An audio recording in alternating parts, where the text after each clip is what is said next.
उदालगुरि बाक्सा आरो तामुलपुरनि जि CM triple थामहिनबा chief minister आत्मनिर्भर असम अभियाननि जि चेक डिस्ट्रिबिउशन हाबाफारि बेखौ फैगौ 7 फेब्रुवारि 2026 खालारावहाय लानाय जादोंमोन। नाथाय बेखौ दिनै दा बावैसो आसाम सरकारथिंजायनिफ्राय बिनि जि खालार बेखौ एसे सोलाय सोल' खालामनानै होनाय जाबाय आरो बे खालारखौ फैगौ 16 फेब्रुवारियावहायसो उदालगुरि बाक्सा आरो तामुलपुरनि चेकखौ होनाय जासिगोन होननानै आसाम सरकारथिंजायनिफ्राय फोरमायनानै होदों।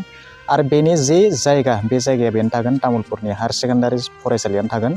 स' नोंथांमोना बे खालाराल'सो एसे चेन्ज जादों। नोंथाङा सेलेक्टेड जाखानाय केन्डिडेटब्ला अब्ला नोंथांमोना जेबो टेनसन लानांगौनि गोनांथि गैया। बेवहाय खालारखौल'सो सोलाय सोल' खालामनानै जादों, नाथाय नोंथांमोननि जि नाम बेखौ सोलाय सोल' खालामनाय जायाखै। नोंथांमोना जेबो टेनसन लानांगौनि गोनांथि गैया। खालि नोंथांमोना 7 फेब्रुवारिनि सोलाय बेखौ 16 फेब्रुवारियावहायसो मोननो हागोन। बिनि जि जायगा बे जायगाया बेनो थागोन, तामुलपुर हायार सेकेन्डारि स्कुलानो थागोन। नाथाय बिनि जि खालार बे खालाराल'सो एसे सोलाय सोल' जादों। जुदि नोंथांमोनाबो उदालगुरि बाक्सा आरो तामुलपुरनि CM ट्रिपलआव जुदि सेलेक्टेड जानाय केन्डिडेटब्ला नोंथांमोना 16 फेब्रुवारि खालारखौ नोंथांमोना नेनानै थानांसिगोन।